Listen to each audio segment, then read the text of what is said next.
سلامونه خوږو او نازنینو ملګرو، هیله ده چې تاسو راته جوړ او صحتمنده اوسئ او ورځ د شپې در باندې په خیر او خوشحالۍ سره تیریږي، ځکه د ژمي یخې ورځې او شپې دي، نو سړی خامخا لږ زکام هم وهي او همداشان ټوخی هم ورپورې کېږي، او هیله ده چې ښه وئ، جوړ وئ، ژوند مو ښه وي.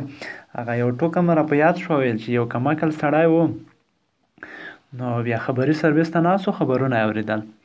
نو یو خبر پرې راغلی و چې په سالنګ کې د یخنۍ له امله 3 کسان مړه شوي دي.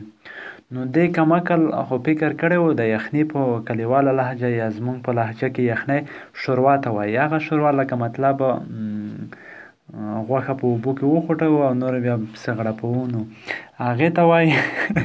نو هغې ویلي دي چې الله مو غرق مه کوي، چې ګرمه به یې مو غړپ کړې وي، خو لږ دې ورته یخه کړې وای، سړه کړې دې وای. نو تاسو هم ځانونه ګرم ساتئ، داسې نه چې خبره خرابه شي. نو انتظار مو نه اوږد و او په دغه کوم مطلب په اړه یا د کومې موضوع په اړه چې ما دا ویډیو جوړه کړې ده را به شو هغې مطلب ته. زه دغه مرۍ لږ ورته صفا کړم. ښه، زما نننۍ ویډیو دا د اډموب په اړه. نو نن سبا ډېر خلک پکې اخته دي او ډېر داسې یوه ناڅاپه یې داسې هوا کړه یا هوا یې واخیسته، بیخي دومره مشهور شو چې هر څوک د اډموب په اړه بېل نظرونه لري. نو دلته زیاتې خبرې کېدي او زیات موضوعات کېدي، که چېرته هغه ټول بیا زه تاسو ته دلته د هغه ویډیو کې برابر کړم، نو بیا کېدای شي په ځینو ملګرو باندې بده ولګېږي، بیا زما په اړه یا زما د ضد په اړه، زما د لایک په اړه یا د ډسلایک په اړه بیا ځینې ویډیوګانې او ځینې پوچ الفاظ استعمال کړي په کمنټو کې، خو هغې نه زه تېرېږم، نور تاسو پوهېږئ او کار مو پوهېږي، خو یوازې هغه لارې به زه درته ښایم چې تاسو عموم کې ټول هغه باندې لاړ شئ. اضافه نور نه پسې غږېږم چې یا داسې وکړئ یا داسې مه وکړئ، نور تاسو خپله هوښیاران خلک یاستئ چې نیټ په نړۍ کې تاسو ګرځئ، نو خامخا به تاسو هم پوهېږئ. نو اکثره ملګري میسیجونه هم کوي او کمنټونه هم کوي، همداسې زنګونه هم راته کوي چې بیخي زیاته خبره ده. نو بس ملګري دې ژوندي وي، په هر ځای کې چې وي، وایي چې ملګری دې په امریکا کې وي، خو چې وي. نو دلته خبره داسې ده چې اډموب زیات ملګري پکې اخته دي، خو دلته څو خبرې دي. که چېرته مو اډموب جوړ کړ، کار مو پکې شروع کړ، په خپل نوم باندې مو پیل کړ، برابر مو کړ، نو دلته چې تاسو کله دغه پین کوډ درته راغی، تاسو خپل نوم او لوکیشن کنفرم وکړ، جوړ مو کړ، نو که چېرته دغه اډموب اکاونټ درنه ډیسیبل شو، نو تاسو ته بیا ډېره مشکله ده چې تاسو په خپل نوم باندې د اډموب اکاونټ جوړ کړئ یا د اډسنس اکاونټ جوړ کړئ. نو بله ورځ یو ملګري پوښتنه کړې وه چې د اډموب او اډسنس څه فرق لري، څه دي؟ نو ما ورته ویل چې دغه د کلپ او کنجي مداب لري. مطلب په اډموب کې به پیسې ګټې، په اډسنس کې به لاسته راوړې. اډسنس یوازې داسې لار ده لکه د کوټې دروازه چې وي، په دغې نه ته کولی شئ سامان راواخلئ او نور د کوټې داسې وړه سروي ور پرېږدئ، د هغه باندې روپۍ ور اچوه او په دروازه به ورنه رااخلئ. که چېرته د دروازه خرابه شوه، نو هغه په کوټه کې به نن هر څه موجود وي، خو ته نشې کولی چې هغې کوټې ته داخل شي، هغې نه کوم وسایل راواخلئ.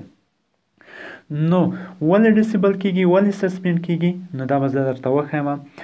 هغه ملګري چې انویلډ کلیکونه کوي، انویلډ څه معنی؟ غلط کلیکان کوي، مطلب هغه براوزر وی پی این په سمه توګه کانیکټ نه کړي او بیا دغه سیستم برابر کړي یا یې تاسو ته کلیک وکړي، نو دغې نه ډېر دغه مشکل پیښیږي. ما مخکې په ویډیوګانو کې ما درته ویلي که چېرته په اډموب کې په ګروپي ډول تاسو کار کوئ، په یو اډموب کې په اپلیکیشن کې په ګروپي ډول کار کوئ، نو تاسو داسې کار وکړئ چې هغه خپل نږدې ملګري دوستان، هغه که 2 وي یا 3 وي یا 1 وي یا 4 وي، هغې سره کار وکړئ. همداسې د ناپېژندلو کسانو سره په ګروپونو کې هیڅ کله کار مه کوئ، ځکه مه کوئ چې نن سبا خو چې د یو نفر ښه کېږي او د بل ورته زوی مړ کېږي، وایي چې دا څنګه داسې ښه کار چلند شوی دی، نو هغه بیا کوشش کوي چې ستاسو په بینرو باندې یا انټنشنل باندې غلط کلیکان وکړي. نو چې غلط کلیکان یې وکړ، ستاسو آی ډي هر څه در ختموي، نو بیا به افسوس کوئ او وخت به درنه تیر وي. نو تاسو کوشش وکړئ په ګروپي ډول خو اول بیخي کار مه کوئ. او که بیا چیرته کوئ نو خپل یو څو ملګري سره غونډ شئ په هغې باندې کار وکړئ. هغه د داود ساګر خبره وایي چې په بنګلادیش او نورو ممالکو کې دغه اډموب لکه اوس په افغانستان کې چې دی په دغه ډول کار خلکو پکې کولو په ګروپیز ډول. اوس د ټول هیواد نومونه بلک شوي دي. هیڅوک نشي کولی چې د اډموب او اډسنس اکاونټ جوړ کړي. ولې؟ ځکه چې ټول اکاونټونه ډیسیبل شوي دي. دوی ټول اسناد یې لاسته راوړي دي. اوس نشي کولی په هغې باندې څوک کار وکړي. نو دلته په افغانستان کې به هم همدغه ډول کېږي. دغه که چېرته همداسې ادامه ولري نو کېدای شي د افغانستان لپاره کومه پالیسي چې لري اډموب یا اډسنس هغه ډېره سخته کړي. نو چې سخته کړه نو بیا خبره یې اورنېږي.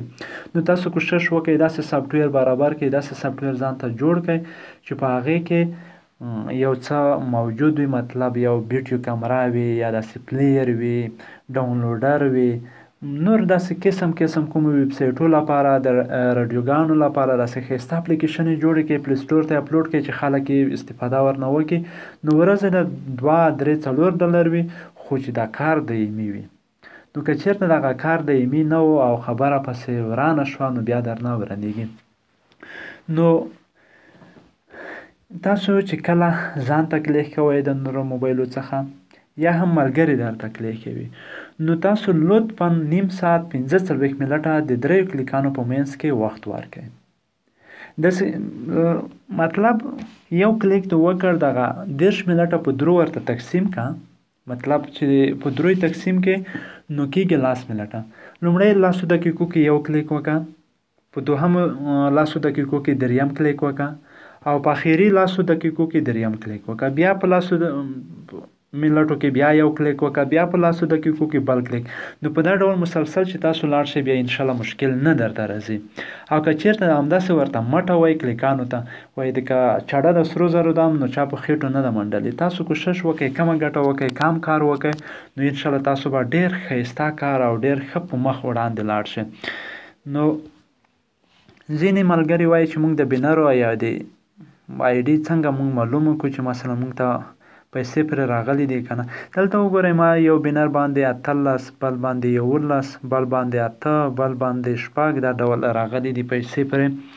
نو په دغه سره تاسو خپل چیکینګ کړای شئ بینر او انټرنیشنل چې څنګه پرې راځي او که نه راځي. نو تاسو بیا هم درته وایم کوشش وکړئ غلط کلیکان ما کوئ، ځکه چې اکاونټونه مو چې یو ځل در ډیسیبل شول نو بیا ډیسیبل شول. او انشاءالله په راتلونکي ویډیو کې درته ښایم میډیشن ګروپ په اډموب کې جوړیږي په داخل کې. نو د مسلمانانو لږ پرېږده په داخل کې جوړیږي د اډموب په اکاونټ کې. هغې کې بیا سی پی سی ډېره ښایسته ورکوي. مطلب زه درته وښیم دلته زما وګورئ نن فکر کوم 40 به وي زما سی پی سی. دا وګورئ 40 سی پی سی ده، پرون 9 شوه، دغه میاشت کې ټوټل 40 او په تېره میاشت کې 25 وه. نو بیا سی پی سی ډېره ښه درکوي. 12 کلیکه باندې ماته 4.9 ډالر راغلي دي او تېره ورځ 21 ډالر.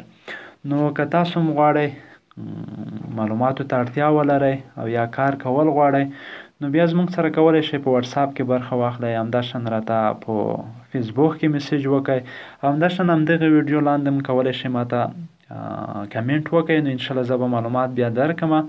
نو نور مو په الله سپارم. انشاءالله په راتلونکي ویډیو کې بیا هم درته ښایم چې څنګه کولی شو میډیشن ګروپ جوړ کړو چې تر څو زموږ سی پی سی یا په کلیکانو باندې زیاتې پیسې موږ ته راشي.